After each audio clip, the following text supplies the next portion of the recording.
Good morning. Today is Tu B'Shvat, the 15th day of Shvat, also known as the New Year for trees. And it is the 25th of January. We're up to the 5th reading of Parashat Beshalach. And we're talking this week, I believe on Tuesday, about the segula, the charm, as it were, of reading the sixth reading on the third day. Someone asked at the end of the class whether it was appropriate to do so, and I said that the real charm is to say it every day, as it says in Shulchan Aruch. The Shulchan Aruch says you should say the Parshat Haman, the story of the manna, every day, and it's a segula for livelihood. But for some reason people don't say it anymore every day, so it went down to saying it once a year or maybe twice a year. In any case, today's reading, the 5th reading, is about what we consider to be perhaps the most important aspect of, or one of the two most important faculties in our service of God and in our psychological well-being. And it is in today's reading that we read about Moses and Aaron's self-nullification. And what does self-nullification mean? We'll say in a moment. Let's just read the verses first so that we get an idea about what happened. So we're looking at chapter 16, verse 2. The entire community of the Israelites complained against Moses and Aaron in the desert. The Israelites said to them, "If only we had died by the hand of God in the land of Egypt when we sat by the flesh pots and ate our fill of bread. But you have taken us out to this desert to starve the entire congregation to death." And so they complain against Moses and Aaron and say, "We're out of food." So it's all very dramatic. It's not just we're out of food, but look at what you did to us. We told you we don't want to leave Egypt. We're happy there, content there. We had flesh, meaning we had meat, and we had bread. What is Moses' response? So we say that this is the example of self-nullification. Self-nullification basically means that the person does not feel that what they are doing is to their credit, that the good that they do is to their credit. They rather attribute the good to God. And the way we see it here is that you have to remember that Moses and Aaron just performed the greatest feat, perhaps in human history, of taking a whole nation out of Egypt. And it was impossible for even a single slave to escape Egypt, and they took an entire nation out. And now they're being confronted with relatively not the biggest problem in the world. Obviously not a trivial problem, but not the biggest problem in the world. They come and tell them, "We don't have enough food." There could have been all kinds of solutions, perhaps. But instead, Moses says, "We are not." Let's hear what he says. God said to Moses, before Moses speaks, he gets a prophecy. We'll return to this prophecy in a second. Okay, we'll see what it says in this prophecy in a second. But let's see how Moses responded. He said like this: Moses and Aaron said to the Israelites, "In the evening you will know that it is God who took you out of the land of Egypt." So he says, it's not us. You're barking up the wrong tree. It may seem to you that we are powerful enough to do these things. And again, remember how they're seeing it in their time. They haven't yet read the Torah. They don't know that it's God behind all this. I mean, Moses keeps saying this, but what proof do you have that that's what this is? As far as they're concerned, what they see is Moses' actions. That's what they see. And they experience this as Moses delivering them out of Egypt. He continues, "In the morning you will see the glory of God, having heard your complaints, which are against God," meaning not against us. "For what are we? What are we?" You could also say, we are nothing, that you should incite to complain against us. You're complaining in the wrong place. And the reason you're complaining in the wrong place is because despite the appearances that it's Moses and Aaron that did all this, it's really God. And that's what they're doing. They're giving the credit to God. That is self-nullification. There's many different levels of self-nullification, and we're going to want to look at them today as time permits. But self-nullification always, in the end, is an act that grounds the person in action, in the physical world. Why is that? Because a person who takes credit for themselves tends to want to, in a sense, stay above reality. One way of describing it is that they rest on their laurels. They feel that they've accomplished. And because they've accomplished, they don't need to do anything more.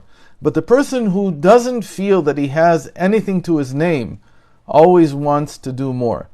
And so self-nullification, which is giving the credit to God and not taking any for myself, really causes me to come back down into reality, to act further, to do more things. Because I really can't not take credit for anything that I've done so far. Or as Rav Nachman used to say, every day when you wake up, you have to start from the beginning. It's as if you've never started to do anything. You're really starting from the beginning, because everything that was yesterday is already gone, and if it has any credit to it, the credit belongs to God, it doesn't belong to you. So now the question becomes, what are you going to do today? So all self-nullification is really an act of pushing the person from above to below, meaning grounding them in action, making sure that they stay motivated to continue to act in their life. So what types of self-nullification are there? So there's the lowest level, and this is what we're all taking. This is not in the Wonders, there wasn't any room. This is all taken from one of the Alter Rebbe's, Reb Shneor Zalman of Liadi's greatest students, Reb Isaac of Homel, and he delineates these four levels. Hopefully we can get to all of them. The first level is what he calls the servant in the field or in the mansion. He says the servant is not really nullified to the master. Rather, it's like a 9-to-5 job. It's like all the jobs that people have today when they are working for a salary. You're nullified to a certain extent. You give all the profit to the master because it's his household, it's his field. You go to work because you need to have some livelihood. You need to make money in order to live. So your nullification is very limited. And in your mind, to a certain extent, you're taking credit for what you've done. But the main thing here is that you're not really applying yourself in life. It's a 9-to-5 job. You have some nullification. Today people find that even difficult. And even the 9-to-5 job is hard for a lot of people to keep. But the idea is, if you have no nullification, you can't work in the world. You can't function in the world. You have to have some measure of self-nullification. At the second level, says Reb Isaac, the servant is not just interested in a 9-to-5 job, but he actually feels that there is something special about the master. An equivalent of this would be like someone working in a political campaign, where hopefully it's not just for the money, it's also because they believe in the ideals, they believe in the person, they believe in the politician. Sometimes this is the same, for instance, when you work for a rabbi, like I do. So I believe in what he says, I believe in him, I think he's the best thing since sliced bread, and so on and so forth. I apply myself much more than like a 9-to-5 job. Meaning, in other words, that I have a feeling that all my time is really dedicated to this because I'm taken in by the personality. Rabbi Isaac calls it feeling fear of the master, but it's not fear in the sense of he's going to do something to me, punish me. It's awe. It's really awe of this person. You want to work for them. So it's true, it's very nice that they also pay you a salary, but you would have done it anyway because you have a deep commitment, and in that sense, you are constantly giving all the credit to the person that you're working for. And that's the way that it works. At the third level, he switches the way this is seen, and he says, if the servant can see himself through the master's eyes, and the master wants and needs an extension of himself. In other words, this is like what we call a messenger, or a giving a power of attorney, as it were. That the master says, I can't be everywhere at the same time. I need people who are willing to nullify themselves in order to serve as my extension. The strongest example of this in our generation was the Lubavitcher Rebbe, who demanded, basically, that someone who was willing to go out as an emissary be completely dedicated to the message and to the person who was sending out the emissary, he himself. He didn't demand it in the sense he said, if you don't do this, you can't be my emissary, but the demand there is for the total self-nullification, and that's why you'll hear, hopefully, hear from many Chabad Lubavitch emissaries, shluchim, that everything that they've achieved is not theirs. They feel that it belongs to the Rebbe himself. They feel that the Rebbe is working through them. They're like the long hand of the Rebbe. They're the extension. But still, here they're only an extension that's almost like a technical extension. It says Rabbi Isaac, there is even a higher level where the person sees himself through the Rebbe's eyes. Meaning he's not just an extension. He's a person with all the potential that specifically the Rebbe can see in him. This is even potential that the emissary cannot see in himself. That he doesn't even think that he has these talents, these abilities. It seems very daunting to him to go and do what the Rebbe asked him to do. But he does it because he sees himself through the Rebbe's eyes. The same thing is true, by the way, with reference to God. God wants me to, let's say, pray 3 times a day. And the person for himself says, I'm not capable of that. I have no way of putting aside that much time every single day. Or, God expects me to study Torah every day, an hour in the day, an hour at night. I'm not built for that. I can't do it. To see oneself through God's eyes is to understand that if God demands it, then I have the potential. It's just a question of nullification, of nullifying myself, the way I perceive myself, to be able to see that actually I can do a lot more than what I thought I could do. So here too, this is like being an emissary sent into the world in order to do things.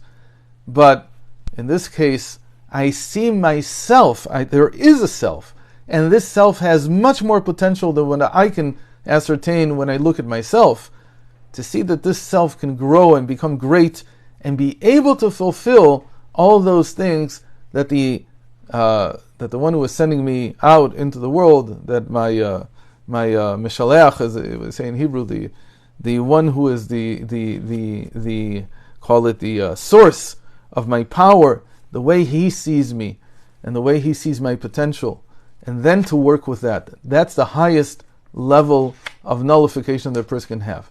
Bringing it here, and just to finish it up with one more minute, the part we skipped is that God said to Moses in the prophecy, I'm going to give them manna, I'm going to give them bread every day. But if you read what Moses then says in verse 8, he says, Moses said, God gives you meat to eat in the evening and bread to satiety in the morning. God didn't tell him that he was going to give meat. He only said they're going to get bread. How can Moses add meat into the stew? How can he add this? Where does he get this from? But because Moses is at the highest level of nullification before God, he's not just an extension. Moses sees himself the way that God sees himself. He's not egotistic. He's not looking at himself separately. He's looking at himself as the way that God sees him. And the way that God sees him is God is saying, Moses, I trust you, like we've talked many times. I trust you to lead the way. And so the sages formulate this as a very important statement, that the tzaddik decrees and God fulfills. The reason that the tzaddik decrees and God fulfills is because the tzaddik is just an extension, but in this case, an active extension that has the power to add new things based on how he sees that God sees him. And when he does that, God fulfills, because in the end, the tzaddik is just the extension of the one who sent him, of God. And that's why Moses is able to do this. And indeed, that's what happened. It didn't happen every night. The quail didn't come every single night, but they came at least once a month. And that was the doing of Moses. Because when you have true self-nullification, you can perform, in a sense, miracles. These are not miracles like hocus pocus. They're like saying that since I see myself the way that God sees me, I'm the extension of God in that sense, then when I decree, God will fulfill. And that's exactly what we see in this reading. Thanks for joining today. All the best.